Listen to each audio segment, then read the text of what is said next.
Little and Heather Oreilly are with me here in Tilburg, which was traditionally the wool capital of the Netherlands. It's not too far from the German border, so a lot of German fans here to watch them in action. And we mentioned the 0-0 draw against Sweden, and you wonder now whether that wasn't a very good result for Sweden. Well, I think that Sweden has shown that they're extremely difficult to score on Sweden, and they stayed compact like they always do. Germany is a great team and is an attacking powerhouse and has always been. They might not be at their best this tournament, but we'll see what they have tonight. Sweden went on from that to beat Russia 2-0 in the match that was just slightly earlier this evening. And Kim, how much do the other teams watch how their opposition in the same group get on? Would they have seen any of that match?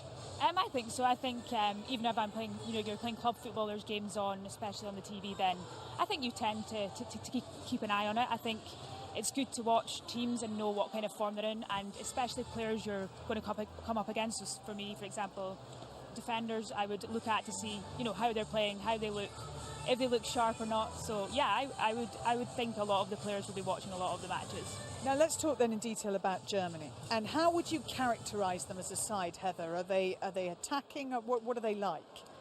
Well, I think that they play, total football, so they have a very good balance offensively and defensively. I think that they're traditionally a very strong physical team. They play an attacking style. They are ruthless. Germany is known for being ruthless. If they score one goal, it's not enough. They'll go at you again and again and again. They're fit. They have a successful league that they're playing against each other week in and week out. A lot of these players play together in their club systems for teams like Bayern Munich. So these are seasoned professionals on Germany. And people love women's football in Germany. 6 million people watched their draw with Sweden the other night. So all of their players are familiar to them, Kim. If we look at the team lineup and indeed the formation, which I got very excited about when I saw it on a piece of paper. So I said, oh, what are they doing here? But you said to me, don't. They won't play like that. Yeah, it looks a bit wider with the centre midfielders, but they'll play pretty compact. They made a few changes, like I said before, to sort of freshen it up. And I think me and Heather spoke about Marijan earlier and how she maybe played a little bit deeper against Sweden, but she's a number 10. She's one of the best number 10s in the world, and she needs to be higher up the field and in a more attacking position. I think she maybe didn't do that enough against Sweden, but I think she will start higher today. And that's one of those changes that I was speaking to. Melanie Behringer, a player that played a decade for Germany and was maybe one of their best players, did a lot of the dirty work, so Marijan didn't have to. And I'm not sure that Marijan has that supporting cast like Behringer provided. Well, there's going to be an awful lot of noisy support here. I think these anthems will be sung lustily as well. It is time for Germany against Italy. Can the Germans register their first win of these European Championships? Italy looking to do the same, having been surprised by Russia. And it is coming up very, very shortly. Welcome back to Tilburg, where you see there Melania Gabbiadini waiting to lead out the Italian team. The challenge ahead of them, well, it couldn't be tougher. They are up against Germany, who have won the last 6 European Championships. They're meeting for the 27th time. Germany have won 14, Italy have won 4. They've had 8 draws. And Heather Oreilly, who's standing here alongside me, looking at these pictures, you think lots of goals and mainly all German. Well, I think that Germany is one of those teams that is going to look at that England scoreline of 6-0, and they're going to be competitive about it. Germany's known for having that winning mentality, and I think that this is a game that they're going to want to really make a statement and put their stamp on this tournament early, put some goals away, and make anybody that's doubting them realize that they're going for their 7th straight. Jennifer Marijan captaining Germany, and Kim, she is an awesome player. She is. I love technical, creative players, and Marijan is definitely one of them. And she's a young player, but is captaining Germany, so she can definitely lead by example tonight. And I think she'll, be involved in a lot of attacking play tonight and assist. And I'm sure will want to get on the score sheet herself.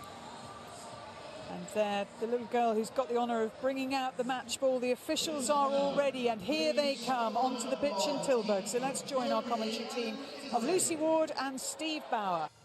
Well, this has been a European Championships of big surprises, but fair to say, if this scoreline remains the same, it would be a huge shock. It is currently Germany 1, Italy 1. Let's have a look at the first half statistics here. And as you'll see, the Germans have dominated possession, but the scores are level. So Germany with 69% of possession and 11 shots to Italy's 5. 4 shots on target for Germany, 3 for Italy. And look at the passes completed. I mean, honestly, watching this German side, it is beautiful how many times they pass, how accurate they are, how much time they seem to have. But the scoreline is dead level, and Kim Little and Heather Oreilly are with me.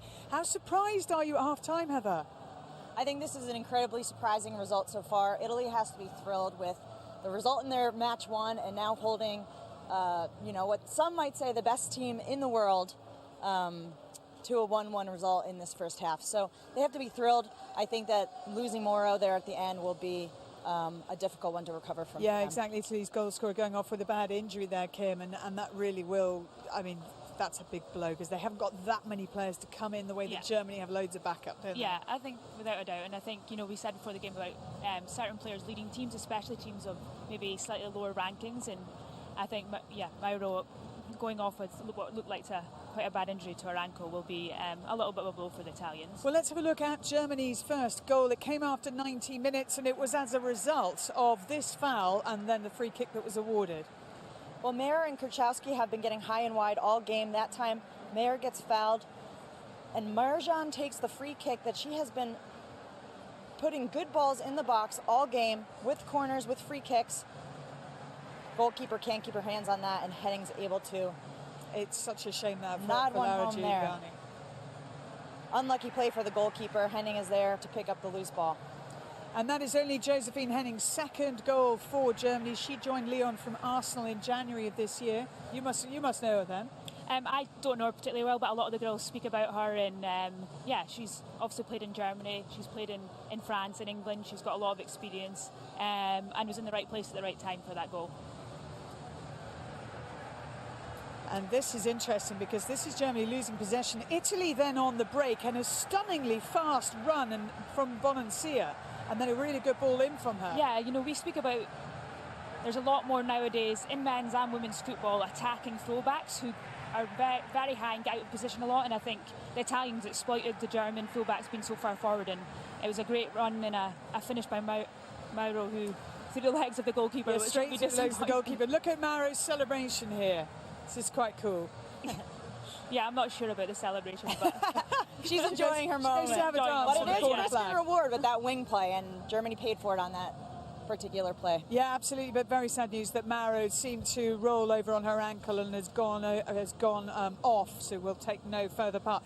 Now, we were standing watching the short corner, and Kim, you said to me, I've never seen anything quite like this before. Germany down in this corner, from which they ended up getting a great chance, actually. Yeah, corners, especially at major tournaments, are something teams work on a lot, and I think, you see groups of players, especially in fours, normally standing in one area of the box or going round to the back post, but this is an unusual one. I've never actually seen 4 players come out that short, so yeah, it was nice to see, and very refreshing, and it came to a great shot and goal by De Brits, which they almost scored off of. But yeah, it's quite unusual. I've actually never seen a play like that.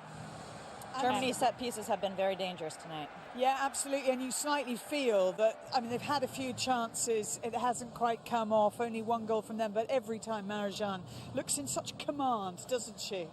She does. She's finding a little bit of space out there. I think Dahlmann and De Brits can join Marjan in that attack. I think with the outside backs of Germany getting so high and wide, they are spreading the back line of Italy, and if Germany can find those spaces between the back line, they'll have a lot more success. I've just seen, Steffi Jones is over there speaking to one of the players out on the field, which is very unusual for a half-time as well. Your coach is normally inside in the changing room talking to the team that's just been out. So that's interesting. I've never actually seen. Well, we shall see exactly whether that little chat from Steffi Jones makes a difference and whether Germany can pull away from Italy. They need to. It is currently 1-1 here in Tilburg. Welcome back to Tilburg, where Germany, who have won the last 6 Women's European Championships, have beaten Italy 2-1, but it wasn't comfortable. It didn't look confident. Heather Oreilly and Kim Little are alongside me. We'll have a look at the match stats, Heather, and as we do so, sum up what you felt about that performance from Germany, and then we'll talk about Italy. Well, of course, we knew that that Italy was going to struggle with Germany's possession, and they did. But I think that they showed a lot of grit. They stayed compact, and Germany had a hard time breaking them down. You know, only scoring off a goalkeeping error and a penalty kick. Those passes still amaze me, though. 479 passes completed for Germany, 96 for Italy. But Kim, Italy kept pressurising them even when they had a player sent off. They still had chances at the end there. They did. They kept pushing. They kept getting in the final third at the Germans' defence. And I think, lots of corners. German goalkeeper had to make some saves. So, they were down to 10 men, but they still pushed. So it was a very enjoyable game to watch. But I think the Germans were dominant and, thoroughly deserved to win. Well, it was 1-1 at half-time. Let's have a look at some of the major incidents of the second half. First of all, the penalty that was awarded for a foul on Anya Mittag. Yeah, it was great play by the Germans. It was nice passing and fluent play. And Anya Mittag, she's very experienced. She knows what she's doing there. Now, hang on. When you say that, she knows what she's doing there, is that a polite way of saying making the most of it? I wouldn't say making the most of it, but I think definitely when the keeper comes out like that, at such pace, I think you know in your head if you get a touch, then there's going to be contact. Steffi Jones celebrating there as much as the players were, and it was a very good penalty from Babette Peter. It was interesting to see a centre back step up and take that, but she, well placed. It was good to see Mittag grow into that game. I thought that she's had a slow start to this tournament, and she found a lot of success towards the end of the half. Creating the opportunity for Germany to go up a player and causing the penalty kick. So I think that those are things that she'll gain confidence from going into match day 3. Now, we were watching the match from this side of the pitch. On the other side is where all the German fans were, and we heard their reaction to this challenge, and it's because of this that the first booking is given against Bartoli. She gets 2 yellow cards within 5 minutes, which means she gets sent off and Italy are down to 10 players. Was this just a case of her getting a little overexcited, or was there real menace in it? I think the Italians, especially when things start to not go their way, they do tend to foul a lot, pull sharks, do things that they probably shouldn't do. And I think, that's just bad sportsmanship. And then I think she deserved to get sent off, and, she should just take it. But the Italians sometimes get a little bit over the top, especially when it's not going their way. I think this game was a clear demonstration in the difference of mentality. The Italians got a little emotional.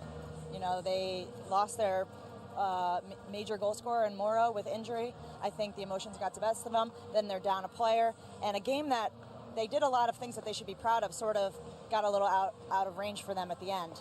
But the Germans, they stay ice cold like they always do, and they work through tough times.